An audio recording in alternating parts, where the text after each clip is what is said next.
Last வீடியோவில் static positioning பார்த்தோம். இப்போ அதே கோடை யூஸ் பண்ணி இதை ரிலேட்டிவ் பொசிஷனிங் அப்படின்ற கான்செப்டை எப்படி நம்ம பார்க்குறதுன்னு பார்க்கலாம். நான் என்ன பண்ணுறேன், இங்கே டாப் அப்படின்னு ஒரு ப்ராப்பர்ட்டியில் 10 பிக்சல் அப்படின்னு சொல்லிட்டு ஒரு வேல்யூ கொடுக்குறேன். அடுத்தது லெஃப்ட் அப்படின்னு ஒரு ப்ராப்பர்ட்டியில் ஒரு 20 பிக்சல் கொடுக்குறேன். ஸோ இந்த ரெண்டு ப்ராப்பர்ட்டியும் நான் கொடுக்கும் போது எனக்கு என்ன நடக்கணும் அப்படின்னா, இந்த பாக்ஸ் 1க்கு தான் நம்ம இந்த சேஞ்சஸ் கொடுத்துருக்கோம். இந்த பாக்ஸ் 1 மேலே இருந்து 10 பிக்சல் எனக்கு டவுன் ஆகணும்.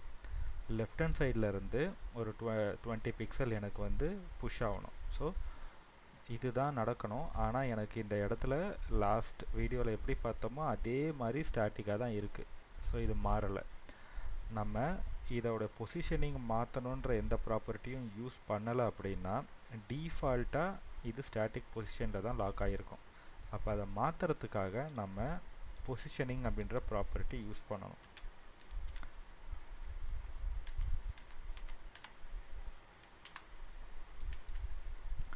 பொசிஷன் அதில் ரிலேட்டிவ் அப்படின்னு நான் இந்த இடத்துல கொடுத்துட்டு இப்போ என் ப்ரௌசரில் வந்து பார்த்தேன்னா டாப்பில் நான் கொடுத்த சைஸும் லெஃப்ட் ஹேண்ட் சைடில் நான் கொடுத்த சைஸும் எனக்கு இந்த இடத்துல மூவ் ஆகிருக்கு.